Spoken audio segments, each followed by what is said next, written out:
Hello dear student. तो यहाँ पर हमारे सामने एक्सेल खुला हुआ है। सिंपली जब भी आप कंप्यूटर ऑन करते हैं तो यहाँ पर मेरे पास विंडो 11 है। नॉर्मली आपको सर्च बार में जाना है। यहाँ पर सर्च बार में आप एक्सेल लिख दीजिए। मैं यहाँ पर लिख दे रहा हूँ दिखाने के लिए।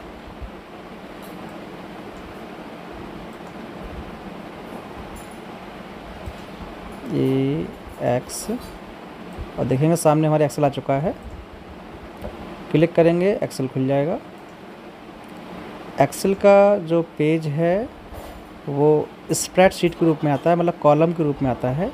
यहाँ मोस्टली क्या है, बॉक्सेस बने होते हैं। ये बॉक्स के रूप में होता है, ठीक है ना। तो यहाँ पर क्या हम डाटा को फीड करते हैं, जो भी डाटा हमारा है उसे फीड करते हैं। उसके लिए हम क्या है, पहले टेबल क्रिएट कर लेते हैं, उसके बाद इन टेबल्स में हम डाटा को फीड करते हैं। तो हमारे सामने है डाटा कंसोलिडेट ऑप्शन, जो कि आपके हेडिंग में था।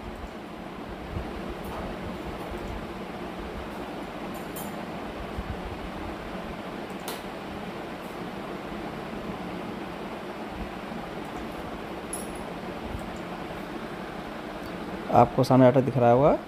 इस प्रकार से मैंने डाटा बनाया है ये। तो यहाँ पर हमने कुछ नाम लिखे हैं, जैसे WREQT। जैसे मान लीजिए हमारे ऑफिस में कोई काम है, या कोई ऑफिस का काम है, या पैसों का काम है। तो वहाँ पर कई सारे हमारे पास प्रोडक्ट हैं। हर प्रोडक्ट का क्या है, कोई प्राइस है या नंबर है, जो भी है। मान लीजिए किसी एक स्पेसिफिक मंथ में हमने इस डाटा को हमने बेचा। W जैसे 4 हैं, R 8 हैं। इसी प्रकार आप किसी अमाउंट को मान लीजिए। यहाँ पर ये सेकंड मंथ का डाटा है, ये थर्ड मंथ का डाटा है। हमें चेक करना है कि इन तीनों मंथ में हमने टी डाटा जो है उसे कितना बेचा है, या कितना का हमारा इंपोर्ट एक्सपोर्ट हुआ है। इस प्रकार से कुछ चेक करना है। टी है, पी है, यू है, आई है, आर है। तो अगर हम हर एक पेज में ढूंढें टी कहाँ पर है, पी कहाँ पर है, यू कहाँ पर है, आई कहाँ पर है, हर एक को ढूंढ के फिर ऐड करें, उसमें समय लगता है। तो उसके लिए सिंपली हमें करना है कि हमें पता करना है कि इन तीनों में टी कितने हैं। तो सबसे पहले हम इसको सिलेक्ट करेंगे, फिर जाएंगे हम यहाँ डाटा पर, डाटा में जाएंगे कंसोलिडेट पर। ये यहाँ पर ऑप्शन है, तो ये इस प्रकार से खुल जाएगा।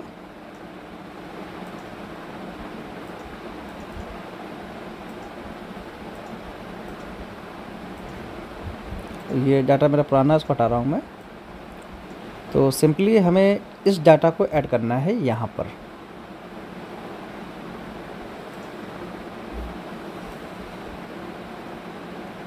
ये डाटा हमने लिया, जैसे ही छोड़ेंगे हम यहाँ पर, तो यहाँ पर इस प्रकार से आएगा।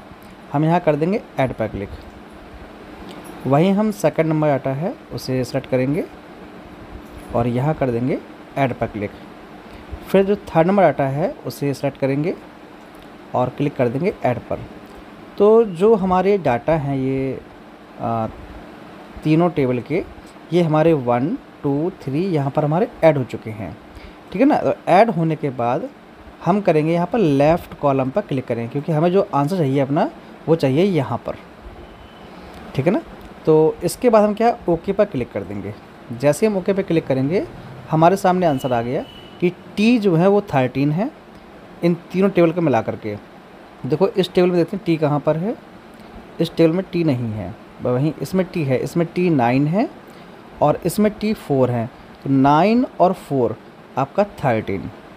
तो क्लियर हो गया कि टी हमारे 13 है, पी हमारा 21 है, यू 8 है, आई 28 है, आर 25 है।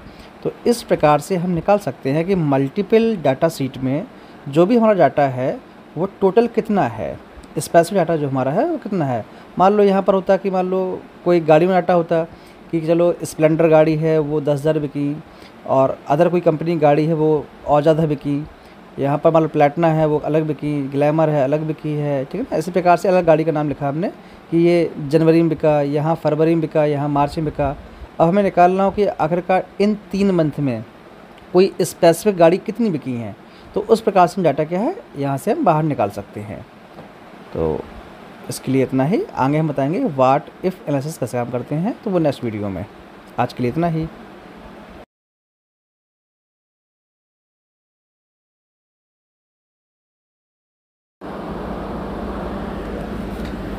हेलो डियर स्टूडेंट, इस वीडियो में हम ये सीखेंगे कि व्हाट इफ़ एनालिसिस से हम कैसे काम करते हैं, कैसे उसका यूज हम एक्सेल में करते हैं। जैसे कि यहाँ पर मैंने कुछ नंबर्स लिख रखे हैं।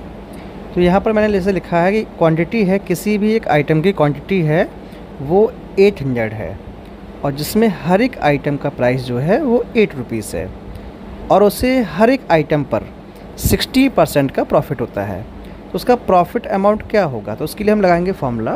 तो फॉर्मूला हमारा होगा इक्वल टू, और जो आप ये सेल देख रहे हैं जहाँ पर 800 लिखा है, इस सेल का नंबर है E3, क्योंकि यहाँ से ये E है और यहाँ से ये 3 है। तो हम यहाँ लिख देंगे E3 और यहाँ लिखेंगे फिर मल्टीप्लाई। तो मल्टीप्लाई पर लिखेंगे, इसके बाद लिखेंगे E4 फिर मल्टीप्लाई और E5, मतलब उसका 60%। जैसे ही हम इंटर की दबाएंगे हमारा यहाँ पर अमाउंट आ जाएगा कि उसका प्रॉफिट अमाउंट क्या होगा 800 आइटम बिकने पर, तो वो होगा 3840।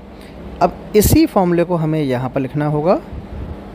तो इक्वल टू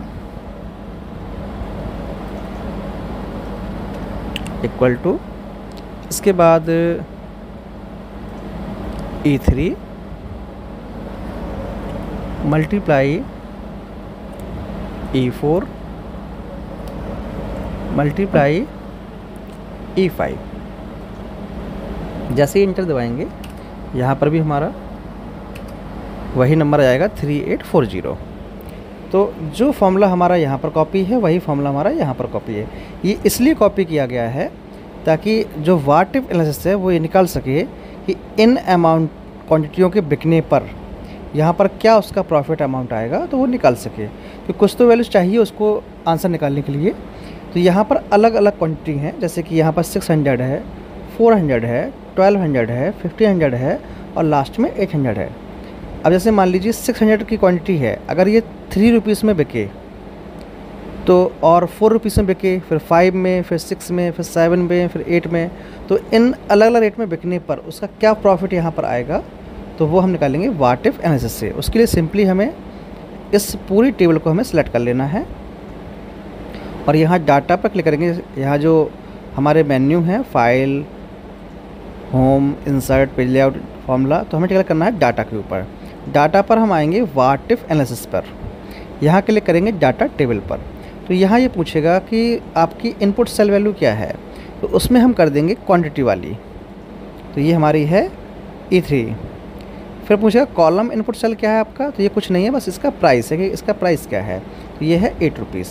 और जैसे ही हम ओके पर क्लिक करेंगे आप देखेंगे सारी वैल्यू यहाँ अपने आप फीड हो गई हैं। अगर हम 600 आइटम को 3 रुपीज़ पर बेचेंगे तो उसका 60% प्रॉफिट जो होगा वो होगा 1080। अगर 4 रुपीज़ पर बेचेंगे तो 1440, 5 रुपीज़ पर, तो ये 6 पर, ये 7 पर, ये 8 पर। ये उसी प्रकार अगर हम 400 क्वांटिटी को बेचेंगे 3 रुपीज़ पर तो उसका प्रॉफिट अमाउंट यहाँ लिखा हुआ है। उसी प्रकार से ये अलग अलग अमाउंट यहाँ पर लिखे हुए हैं। अगर हम 1200 क्वांटिटी बेचेंगे तो उसका अमाउंट क्या होगा वो यहाँ पर लिखा हुआ है। 1500 अगर बेचेंगे तो उसका प्रॉफिट अमाउंट क्या होगा वो यहाँ पर लिखा हुआ है। अगर हम 800 अमाउंट बेचेंगे अलग अलग प्राइस पर तो उनका अमाउंट क्या होगा वो यहाँ पर लिखा हुआ है। चेक हम कैसे कर सकते हैं कि ये सब सही है नहीं है, इसी के लिए मैंने यहाँ पर 800 को फीड किया है, क्योंकि 800 वैल्यू हमारी यहाँ पर क्वेश्चन में भी थी, जिसका प्रॉफिट अमाउंट था 3840, 8 रुपीज़ पर। तो अगर हम 8 रुपीज़ में चेक करें तो हमारा आंसर यहाँ रहा 3840। इसका मतलब ये है कि जो बाकी अमाउंट है वो भी हमारे सही हैं।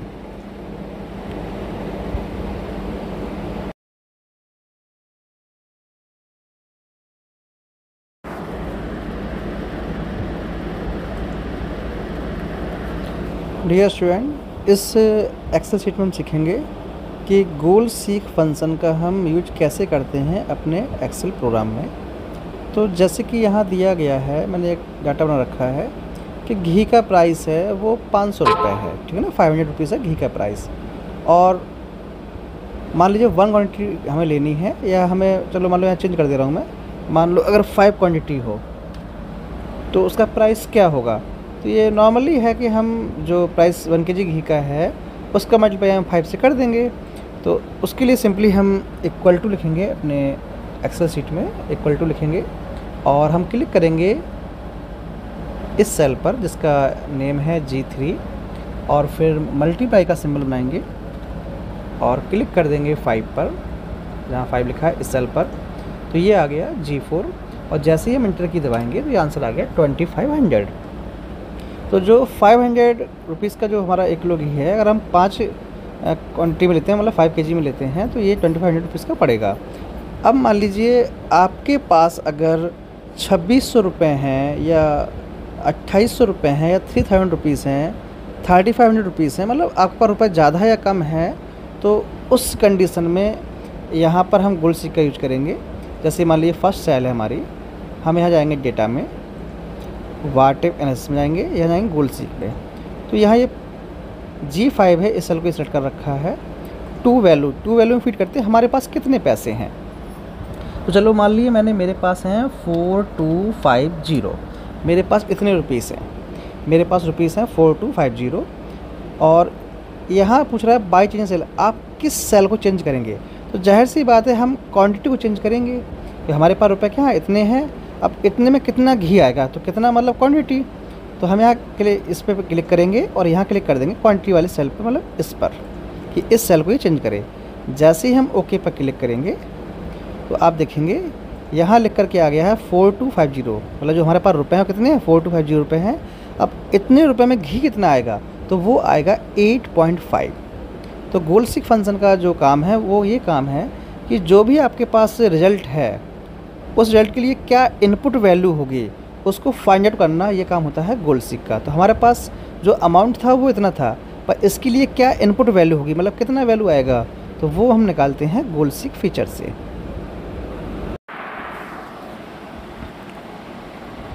Hello student, in this video we have to check what is the use of scenario manager in Excel. So here I make a data sheet with some data like laptop price, keyboard price, mouse price, pen drive price, CD, memory card and the other things here. So what is the use of scenario manager in Excel? So to set the minimum and maximum limit of any product and how it affect the result, then we use the scenario manager. So how can we use it? So first of all we find out the total of the item here. So go to the formula and auto sum. The number is 73120. We have to increase the font size 24. Okay. So then select the item price and go to the data option and what if analysis. Click on the scenario manager. So here I set the some name, so we have to delete this data, max delete, and we click on add button. So here you can write the name of the scenario. So we have to set the maximum limit, so max. The name of scenario name is max. Then the range is h1 to h10 and click on OK.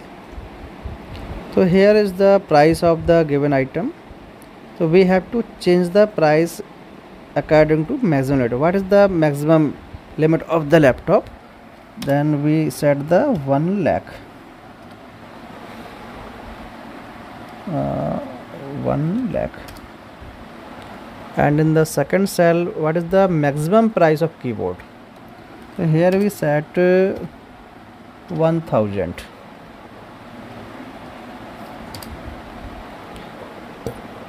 And after it mouse, I write here 900. Then we change it to 9000.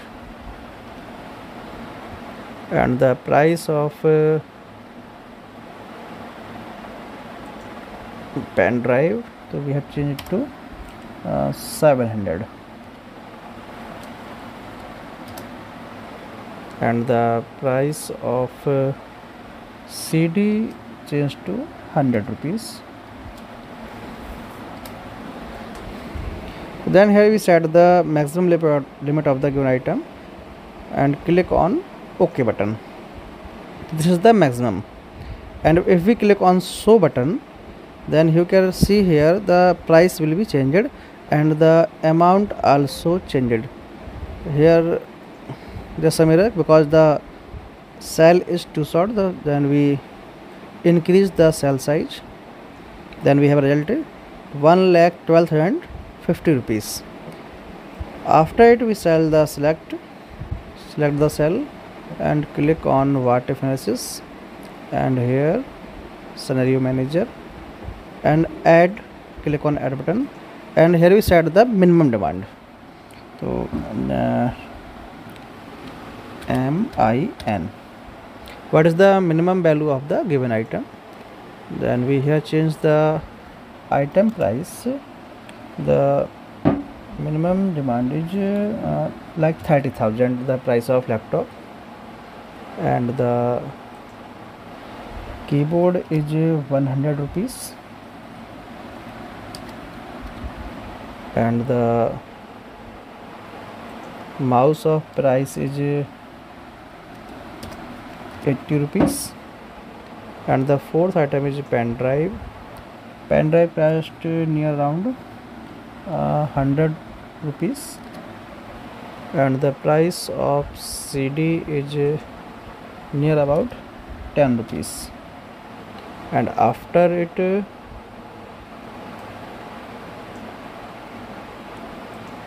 we change the price of memory card to 200 rupees, and the USB cable price changed to 30 rupees.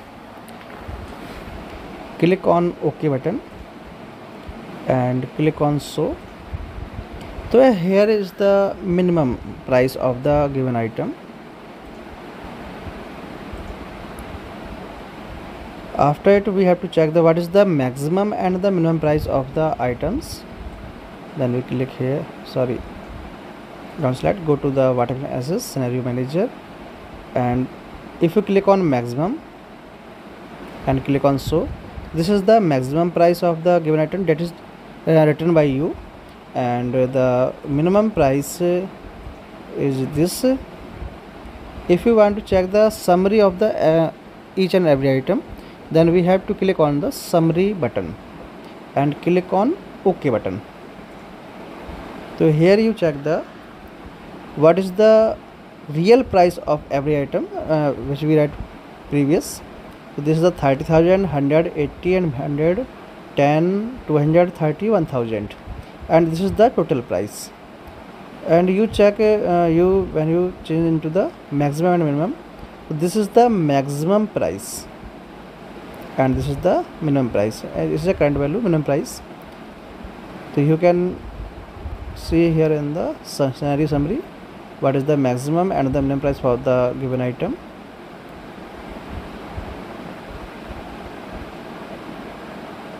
Go to sheet 1.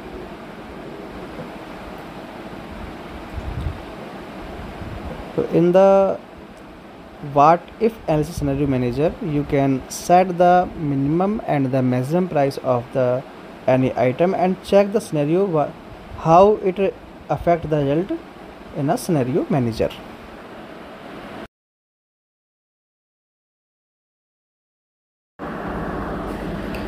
Dear student, इस video में सीखेंगे कि हम what if analysis with solver से कैसे काम करते हैं एक्सेल पर। तो जैसे कि मैंने यहाँ पर डाटा बना रखा है कि यहाँ कुछ स्टूडेंट के नेम है, जैसे रेखा, राहुल, राम, श्याम, नेहा, रेनू, और यहाँ सब्जेक्ट है Hindi, math, science, social, English. इनमें इनके ये मार्क्स आए हुए हैं और यहाँ इनका ये टोटल लिखा हुआ है। तो यहाँ एक बच्चा है रेनू, जिसमें उसके 3 सब्जेक्ट में नंबर नहीं जुड़े हैं। मान लीजिए उसने एग्ज़ाम नहीं दे पाया हो या जो भी कारण रहा हो, जिस कारण से हमने यहाँ पर 3 नंबर इसके अपसेंट है यहाँ पर, ये तो 0 नंबर है प्रकार से। तो जो इसका टोटल अभी आया है वो है 121। तो सॉल्वर का काम होता है सॉल्वर जो हमारा है वो गोल सीक का एडवांस वर्जन है। गोल सीक में क्या होता है, हमारे पास रिजल्ट होता है और कोई एक इनपुट नहीं होता है, उसको वो निकाल लेता है कि यहाँ पर इनपुट क्या होगा। पर सॉल्वर में क्या है कि जब एक से अधिक इनपुट निकालना हो हमें, तो वो उसमें कैसे काम करेंगे, तो वो काम हम सॉल्वर से करते हैं। तो सिंपली इस कंडीशन को सॉल्व करने के लिए हम जाएंगे सॉल्वर पर, जो कि डाटा ग्रुप में यहाँ पर ऊपर सॉल्वर है, इस पर क्लिक करेंगे। तो यहाँ कुछ चीज़ें दी गई हैं तो जिनको हम एक बार देखेंगे।